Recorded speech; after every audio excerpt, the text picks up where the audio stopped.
Assalamualaikum warahmatullahi wabarakatuh. Sebelumnya perkenalkan, nama saya Reni Muntihatul Fauziah.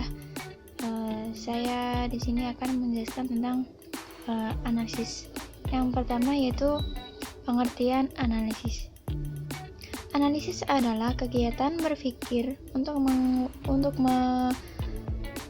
menguraikan suatu hal menjadi bagian-bagian atau komponen tertentu sehingga bisa diketahui ciri atau tanda pada setiap bagian, hubungan antar bagian satu sama lain, dan juga fungsi dari masing-masing bagian.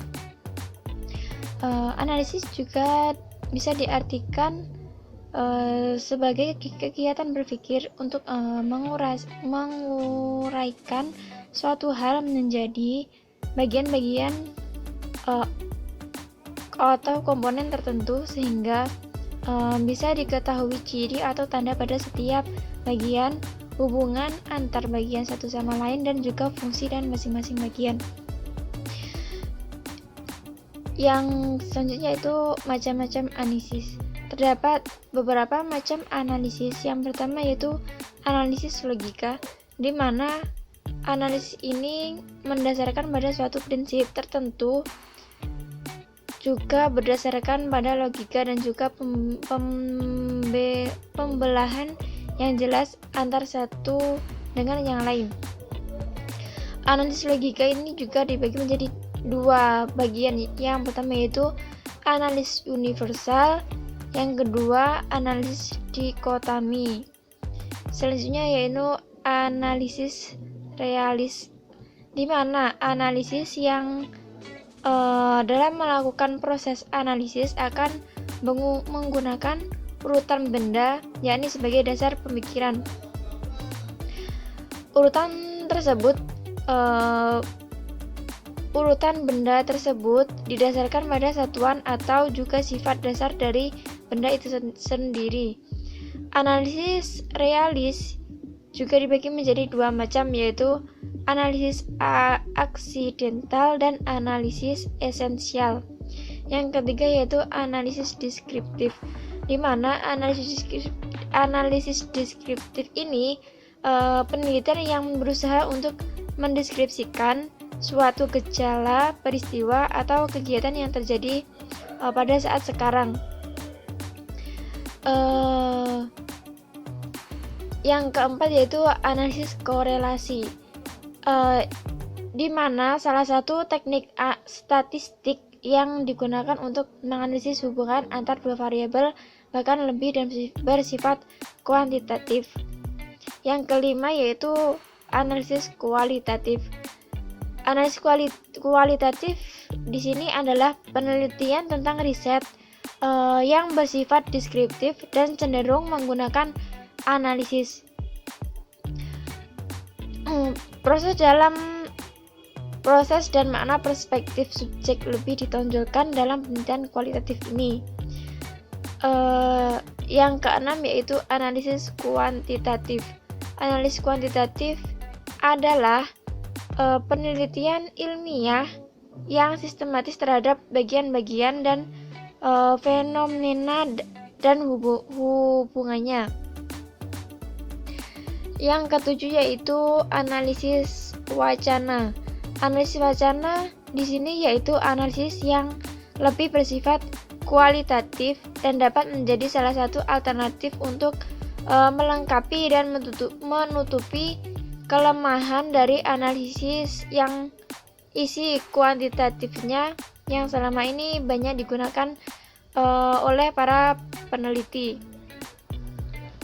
Yang kedelapan yaitu analisis framing. Analisis framing di sini adalah analisis yang digunakan untuk mengetahui bagaimana realitanya atau kelompok, aktor, atau apa saja yang dikonstruksi oleh media. Analisis framing memiliki dua konsep, yaitu konsep psikologis dan konsep sosiologis. Yang kesembilan yaitu analisis korelasional. Analisis korelasional adalah analisis yang bertujuan untuk mengetahui hubungan antar dua variabel, bahkan bisa lebih. Yang ke-10 yaitu analisis isi.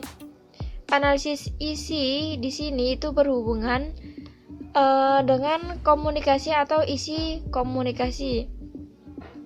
Yang ke-11 yaitu analisis kuasalitas, di mana kuasalitas juga bersifat menemukan keterkaitan, namun jenis analisis yang ini lebih mengkhususkan pencarian informasi tentang bagaimana hubungan antar setiap tema dapat saling mempengaruhi satu sama lain. Yang C yaitu metode analisis. Ada dua metode analisis. Yang pertama itu analisis data secara kualitatif, di mana metode analisis ini menggunakan alat statistik tapi dilakukan dengan menginterpretasi tabel, grafik ataupun angka-angka yang ada, baru kemudian melakukan penguraian dan penafsiran. Yang kedua yaitu analisis data secara kuantitatif, di mana metode analisis data ini merupakan metode analisis yang digunakan alat statistik. Dengan kata lain, analisis ini dilakukan menurut dasar-dasar statistik. Ada dua jenis alat statistik yang biasanya digunakan, yakni statistik deskriptif dan statistik inferensial. Sekian dari saya. Wassalamualaikum warahmatullahi wabarakatuh. Assalamualaikum warahmatullahi wabarakatuh. Perkenalkan, nama saya Badr Sofi, NIM T2018-3119. Di sini saya akan melanjutkan poin yang B, yaitu penerapan manajemen pada organisasi. Sebagai ilmu lainnya, pemikiran tentang manajemen juga telah melampaui perkembangan dari zaman ke zaman dan menyesuaikan dengan peradaban manusia. Konsep manajemen yang saat ini sering kita terapkan adalah bagian dari manajemen modern.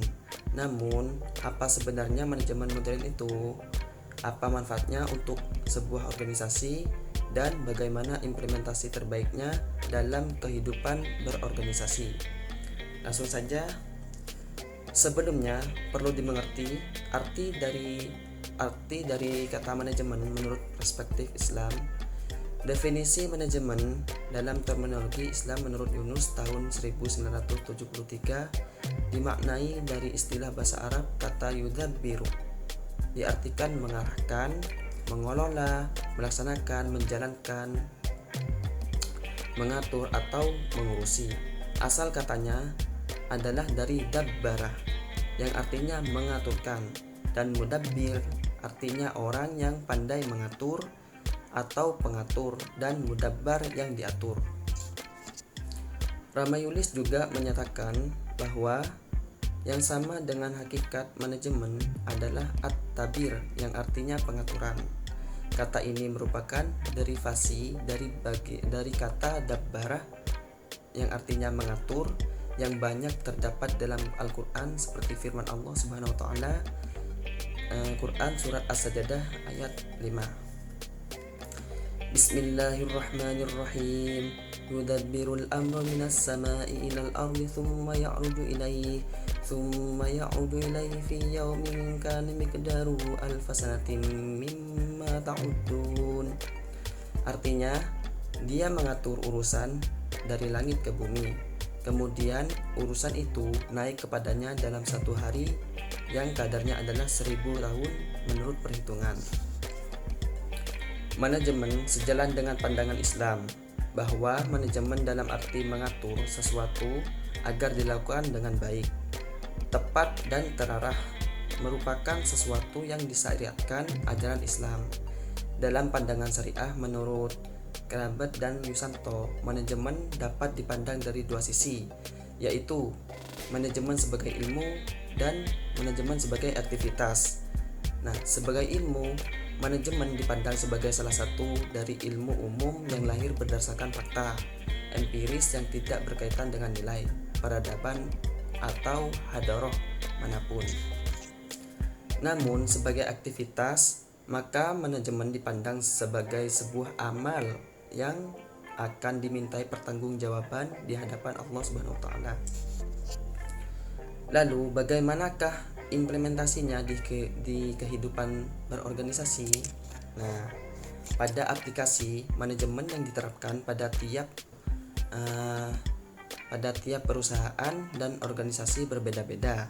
Perbedaannya mencolok terjadi pada perusahaan berskala besar dengan perusahaan kecil, bahkan home industry. Banyak perusahaan yang telah mengaplikasikan teori modern dalam sistem manajemennya, terutama untuk berbagai kegiatan penting, seperti dalam hal penganggaran modal, manajemen cash flow, penjadwalan produksi, strategi pengembangan produksi, perencanaan sumber daya manusia, dan sebagainya. Hal ini bertujuan untuk meningkatkan efisiensi waktu, tenaga, dan biaya.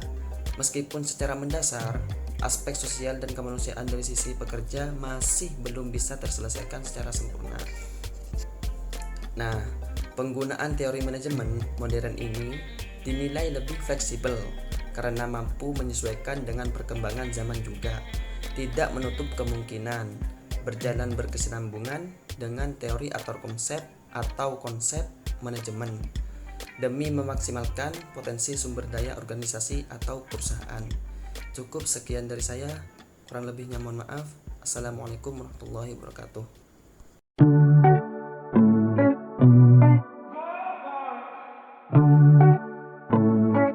Yaitu tentang pendekatan kontingensi dalam manajemen. Teori-teori yang ada dalam manajemen merupakan panduan bagi pelaku usaha dalam menjalankan kegiatan organisasi atau perusahaan. Tentunya tidak mudah mengimplementasikan teori-teori tersebut dan praktek pengelolaan kegiatan organisasi atau perusahaan. Yang dimaksud dengan pendekatan kontingensi di sini adalah cara penerapannya konsep-konsep dari berbagai aliran manajemen dalam situasi kehidupan yang nyata. Pendekatan kontingensi adalah mengidentifikasikan teknik mana pada situasi tertentu di bawah keadaan tertentu dan pada waktu tertentu akan membantu pencapaian tujuan manajemen. Karyawan suatu perusahaan membutuhkan dorongan untuk meningkatkan produktivitas. Pendekatan klasik akan mengemukakan tentang penyederhanaan kerja, sedangkan pendekatan hubungan manusiawi akan berusaha menciptakan iklim yang dapat memotivasi karyawan dan mengusulkan perluasan kerja. Kerangka konseptual menyeluruh untuk pendekatan kontingensi terdapat 3 bagian penting yang dapat diperhatikan. Yang pertama yaitu lingkungan, yang kedua yaitu konsep dan teknik-teknik manajemen, yang ketiga yaitu hubungan kontingensi antara keduanya. Sekian dari saya. Assalamualaikum warahmatullahi wabarakatuh.